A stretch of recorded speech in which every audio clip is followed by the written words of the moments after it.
तो हम आगे से नेक्स्ट टॉपिक से डिस्कस करते हैं, जो हमारे पास आ जाता है ऑपरेटिंग प्रॉफिट रेशियो को हम डिस्कस कर रहे थे।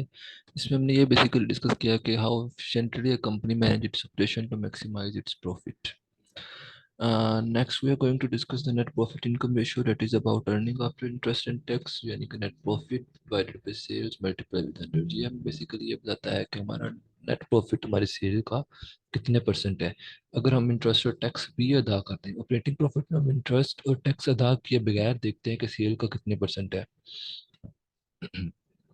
तो प्रॉफिटेबिलिटी रेशियो में जो तीन रेशियो अभी तक पड़ी, gross profit ratio, operating profit ratio, net profit ratio, इसकी इंटरप्रिटेशन बेसिकली हमने ये देखा है कि बेसिकली जितनी ज़्यादा है ग्रोस प्रॉफिट रेशियो उतनी ही बेटर है, but for the making a decision purposes we should have to compare the ratios with the respective in the respective industry with the others companies, तो ही हम एक डिसीजन ले सकते हैं इसके बेस पे। Next, in the profitability ratio we have return on investment और return on equity. ये कुछ रेशियोज किसी बुक्स में होती हैं, ज़्यादातर ये पाई जाती है, बट जो return on common stock equity है ये कम पाई जाती है। बट हम देख लेते हैं रिटर्न ऑन इन्वेस्टमेंट बेसिकली क्या है। Net income divided by net capital employed multiply with 100। Net capital employed basically क्या होता है, total assets minus current liabilities. ठीक है, जितने हमारे टोटल एसेट्स है ना ओवरऑल, अगर उसमें से हम करंट लाइबिलिटीज को माइनस कर देना तो हमारे पास नेट कैपिटल एम्प्लॉयड आ जाता है। अब नेट इसको तो देखते हैं तो वो ये बताता है इक्विटी या कॉमन स्टॉक या डेट या रिजर्व जो फिक्टिशियस एसेट है ना, इनको हम नेट कैपिटल एम्प्लॉयड में ले जाते हैं। इसको नेट कैपिटल एम्प्लॉयड फाइंड करने के लिए हम टोटल एसेट्स में करंट लायबिलिटीज को माइनस करते हैं। इसको हम आगे भी देख लेते हैं दोबारा नेट कैपिटल एम्प्लॉयड के कॉन्सेप्ट को। है ये रेशियो मुझे बताती है कि हमारा प्रॉफिट हमारे इन्वेस्टमेंट का कितने परसेंट है, यानी अगर हम जो हमने इन्वेस्ट किया है उस पर हमें कितने परसेंट मिल रहा है, क्या मिल रहा है हमें। Tells whether a company is suitable to invest or a higher ROE is a way always more favorable।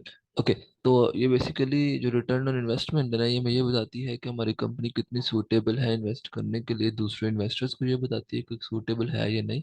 अगर वो हम में इन्वेस्ट करते हैं तो हमें इसको कितना रिटर्न उनको मिलेगा।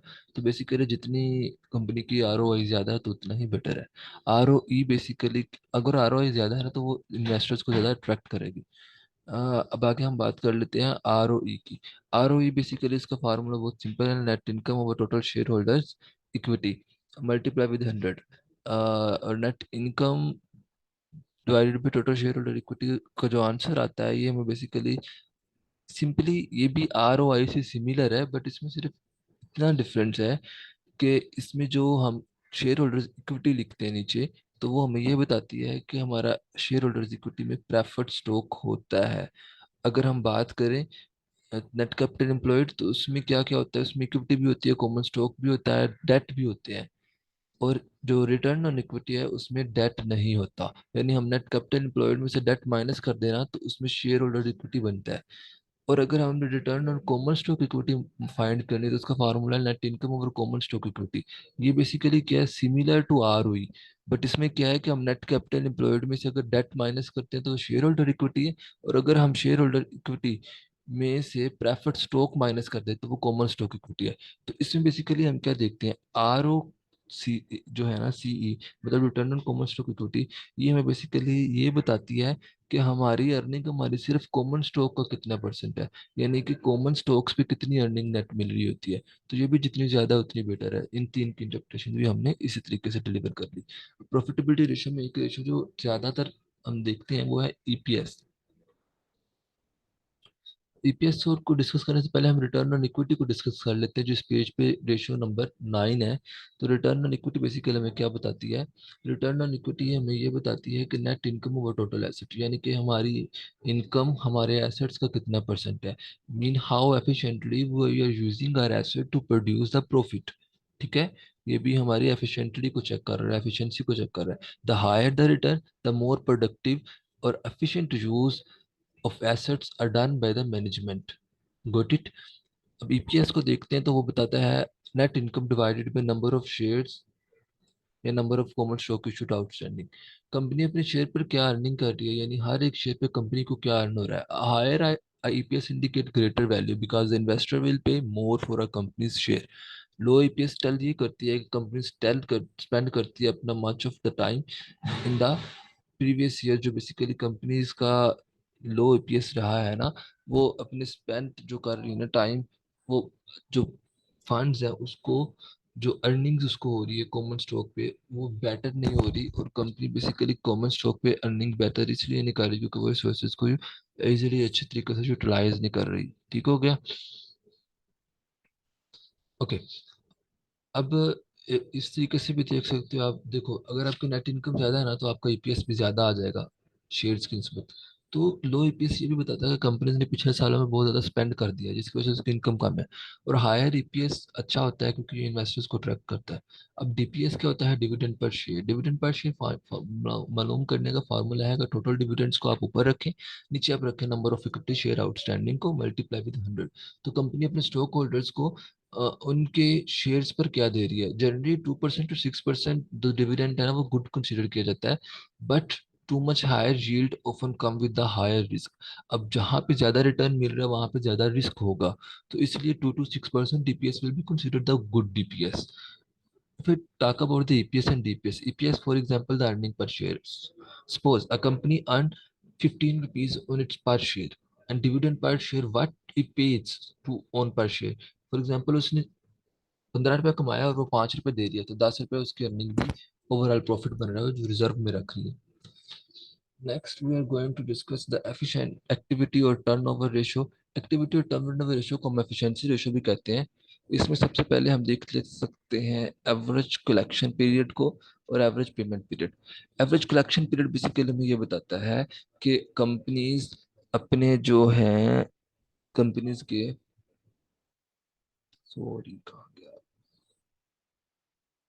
मेरा, हाँ, ये, अच्छा जी, एवरेज कलेक्शन पीरियड बेसिकली हमें ये बताता है कि कंपनी जो है कितनी देर बाद यूजुअली अपने जो है उसके डेटर्स उनसे वसूल करती है अमाउंट। गुड। कंपनी अपने जो एवरेज डेटर्स है उनमें से साल में कितनी दफा, कितनी देर बाद रकम वसूल करती है, कलेक्शन पीरियड हमें ये बताता है। और अभी इधर देखेंगे एक रेशो हम देखते हैं। हाँ, अकाउंट रिसीवेबल टर्नओवर रेशो, ये बेसिकली हमें ये बताता है कि टाइम्स में इसका आंसर होता है net credit sale over average account receivable, कि कितनी दफा कंपनी अपने डेटर से पैसे वसूल करती है। इसी का जो डेज में लो तो एवरेज कलेक्शन पीरियड है जो बेसिकली हमें ये बताता है कि कितनी देर बाद रकम वसूल करती है। फॉर एग्जांपल, हमारे account receivable turnover ratio 10 times है, मतलब अब साल में 10 दफा क्या करते हैं, कलेक्शन करते हैं साल में 10 दफा। ठीक हो गया? और जो बेसिकली है हमारा,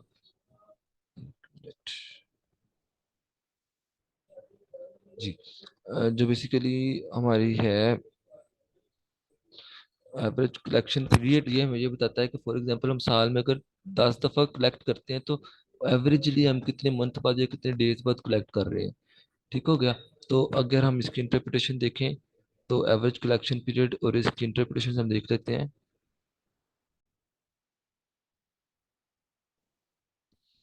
जी, तो अब इंटरप्रिटेशन अगर देखें तो जो हमारा अकाउंट रिसीवेबल टर्नओवर रेशियो ना, ये हमें ये बताता है कि कंपनीज कितने दफ़ा साल में अर्न करती, कलेक्ट करती हैं, कितने टाइम्स। तो अगर हम इसका इंपॉर्टेंट नोट देखें तो जो हमें ये बताएगा कि कैसे कंपेयर टू डिसीजन लेना है। To analyse the account receivable turnover ratio, the number of the ratio should be compare to the industry.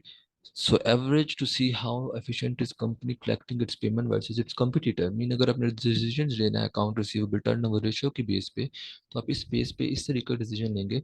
उसके कंपटीटर्स जो एक इंडस्ट्री में है, एक रिस्पेक्टिव इंडस्ट्री में रहते हुए, ना कि जैसे हमने कंपेयर किया कि इलेक्ट्रॉनिक्स को एग्रीकल्चर से करने बैठ जाओ, तो ऐसा नहीं है। तो जो बेसिकली इस चीज़ की डिस्कशन में ये बताता है कि हमें बेसिकली किस तरीके से इंटरप्रेट करना है उसकी जो रेलिवेंट कंपटीटर्स है उसके साथ इंटरप्रेट करके। और average collection period basically high account receivable जो कंपनीज के लिए है वो एंजॉय करती है हाई क्वालिटी ऑफ कस्टमर, कि कस्टमर उसको पे कर रही है टाइम पे। नॉर्मली नेट 20 डेज और even net 10 days it will be considered good collection period. But ये नहीं कि कलेक्शन पीरियड बहुत ही कम रख दो, यानी कि 5 दिन बाद करने लग जाओ वसूल, 7 दिन बाद। इसका मतलब ये है कि हमारे जो डेटर्स इनको टाइम ही नहीं मिलेगा, तो that should be not a good. तो 20 डेज तक का कंसिडर अच्छा किया जाता है। Now we are going to discuss the next ratio, that is about average payment period. ये हमें बेसिकली ये बताता है कि हम कितनी देर बाद अपनी नॉर्मल अदायगी करते हैं। बेसिकली अगर ये जितना ज्यादा है ना उतना ही बेहतर है। कैसे? क्योंकि अगर हम कैश लेट पे करते हैं तो कैश हमारे पास रहेगा, और हम उस कैश को फर्दर इन्वेस्ट करके उस पर ज्यादा से ज्यादा अर्न कर सकते हैं। बट बहुत ज्यादा टाइम के, काफी देर लगा देना, मंथ्स में ईयर्स में ले जाना एवरेज कलेक्शन पीरियड का, पेमेंट पीरियड का बेटर नहीं होता, क्योंकि सप्लायर फिर इस चीज से तंग आ जाता होता है। अब इन्वेंट्री टर्नओवर रेशियो की बात करें तो वो हमारे बताती है सीजीएस ओवर एवरेज इन्वेंट्री। यानी कि हमारी इन्वेंट्री को अगर हम बेचें तो उसको कैश में कन्वर्ट करने में नॉर्मल कितना टाइम लगता है। कैश में कैसे कन्वर्ट होगी, जब वो सेल में करेंगे, तो इसीलिए सीजीएस ऊपर आ जाता है। तो लो इन्वेंट्री टर्नओवर रेशियो हमें ये बताती है कि हमारी जो वीक सेल्स हैं, और possible excess ratio is also now रहता है सो ओवर स्टॉकिंग। अगर हमारी जो है बेसिकली है ना इन्वेंट्री टर्नओवर रेशियो बहुत ज़्यादा, तो वो ओवर स्टॉक को शो करती है। और अगर हमारी इन्वेंट्री टर्नओवर रेशियो वीक है तो वो अच्छी है, अच्छी नहीं है सॉरी, नॉर्मल अच्छी होनी चाहिए। यानी 5 और 10 की रेशियो ना इन्वेंट्री टर्नओवर रेशियो बेहतर समझी जाती है। But it should be compared with the same industry rather than comparing against the others industries. तो हम इसी बेस पे ही डिसीजन ले सकते हैं। नेक्स्ट जो हमारे पास है टोटल एसेट टर्नओवर रेशियो, यानी कि हमारे एसेट्स को हम कितनी बेहतरीन तरीके से यूटिलाइज करके सेल में कन्वर्ट कर सकते हैं। टोटल एसेट्स जो है ना बेसिकली हमें ये बताता है कि पर डॉलर पे हमारा how many dollars in sale is generated per dollar of total asset, यानी कि हर एक डॉलर एसेट पे हमने कितना अर्न किया है। हाई रेशो फेवरेबल समझी जाती है, ये हमें ये इंडिकेट करती है कि एफिशिएंट हमने फंड्स को यूज किया है, और इसके बदले में पुअर रेशियो में पुअर यूटिलाइजेशन को शो ऑफ करती है। तो डिसीजन लेने के लिए हमें इसको सेम इंडस्ट्रीज के एवरेज इंडस्ट्री में जो चल रही है उसके साथ कंपेयर करना चाहिए। अगर ये ज्यादा है तो दैट्स विल बी बेटर। अगर हिस्टोरिकल डाटा कर रहे हैं तो हिस्टोरिकल हम पिछले ईयर्स में अगर ये बढ़ रही है उसके इसमें तो बेहतर होगी। एवरेज एज ऑफ इन्वेंट्री हमें ये बताता है कि नॉर्मली हमारे पास इन्वेंट्री कितनी देर रहती है स्टोर में, या साल में कितनी दफा इन्वेंट्री को बेचा जाता है, ठीक है। यानी स्टोर में कितनी देर रहती है, अगर वो स्टोर में नहीं है तो इसका मतलब क्या वो बिक गई है। Inventory turnover ratio tells how many times inventory is converted into cash. Average age of inventory tells after how many years we convert it into cash. इसको भी हम अपने बेसिकली इन्वेंट्री को ज़्यादा जल्दी भी नहीं बिकना चाहिए, स्टोर में रहना चाहिए, बट ज़्यादा देर भी नहीं रहना चाहिए। तो ये भी इंडस्ट्री के साथ कंपेयर करके डिसीजन लेंगे। अकाउंट रिसीवेबल टर्नओवर रेशियो को हम ऑलरेडी डिस्कस कर चुके हैं। Next we will discuss the solvency ratio. तो सॉल्वेंसी रेशियो क्या बेसिकली है, इसको हम नेक्स्ट वीडियो में अच्छे तरीके से देखते हैं। अल्लाह हाफिज़। ख्याल रखिएगा सब अपना, दुआओं में याद रखिएगा।